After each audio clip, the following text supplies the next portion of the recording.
to change the world? Start off by making your bed. If you make your bed every morning, you will have accomplished the first task of the day. It will give you a small sense of pride, and it will encourage you to do another task, and another, and another. And by the end of the day, that one task completed will have turned into many tasks completed. Making your bed will also reinforce the fact that the little things in life matter. If you can't do the little things right, you'll never be able to do the big things right. And if by chance you have a miserable day, you will come home to a bed that is made, that you made. And a made bed gives you encouragement that tomorrow will be better. To pass SEAL training, there are a series of long swims that must be completed. One is the night swim. Before the swim, the instructors joyfully brief the students on all the species of sharks that inhabit the waters off San Clemente. They assure you, however, that no student has ever been eaten by a shark, at least not that they can remember. But you are also taught that if a shark begins to circle your position, stand your ground. Do not swim away. Do not act afraid. And if the shark, hungry for a midnight snack, darts towards you, then summons up all your strength and punch him in the snout, and he will turn and swim away. There are a lot of sharks in the world. If you hope to complete the swim, you will have to deal with them. So if you want to change the world, don't back down from the sharks. Over a few weeks of difficult training, my SEAL class, which started with 150 men, was down to just 42. There were now 6 boat crews of 7 men each. I was in the boat with the tall guys, but the best boat crew we had was made up of the little guys, the Munchkin crew, we called them. No one was over 5'5".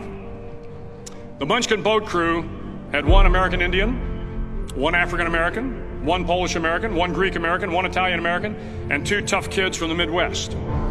They out-paddled, outran, and outswam all the other boat crews. The big men in the other boat crews would always make good-natured fun of the tiny little flippers the Munchkins put on their tiny little feet prior to every swim. But somehow these little guys from every corner of the nation and the world always had the last laugh, swimming faster than everyone and reaching the shore long before the rest of us. SEAL training was a great equalizer. Nothing mattered but your will to succeed, not your color, not your ethnic background, not your education, not your social status. If you want to change the world, measure a person by the size of their heart, not by the size of their flippers. The 9th week of training is referred to as Hell Week. It is 6 days of no sleep, constant physical and mental harassment, and 1 special day at the Mud Flats. The Mud Flats are an area between San Diego and Tijuana where the water runs off and creates the Tijuana Sloughs, a swampy patch of terrain where the mud will engulf you. It is on Wednesday of Hell Week that you paddle down to the Mud Flats and spend the next 15 hours trying to survive the freezing cold, the howling wind, and the incessant pressure to quit from the instructors. As the sun began to set that Wednesday evening, my training class, having committed some egregious infraction to rules, was ordered into the mud. The mud consumed each man till there was nothing visible but our heads. The instructors told us we could leave the mud if only 5 men would quit. Only 5 men, just 5 men, and we could get out of the oppressive cold. Looking around the mud flat, it was apparent that some students were about to give up.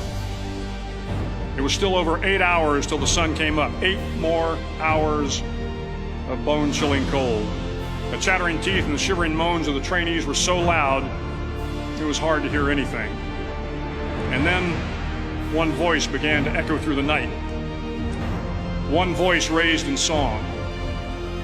The song was terribly out of tune, but sung with great enthusiasm. One voice became 2, and 2 became 3, and before long, everyone in the class was singing.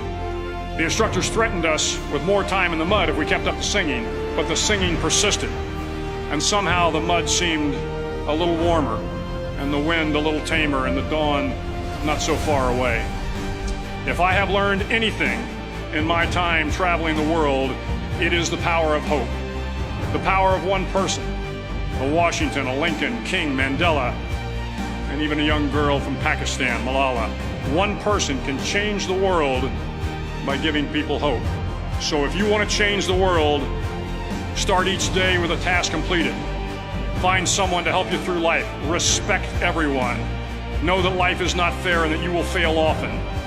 But if you take some risks, step up when the times are the toughest, face down the bullies, lift up the downtrodden, and never ever give up. If you do these things, the next generation and the generations that follow will live in a world far better than the one we have today. And what started here will indeed have changed the world for the better.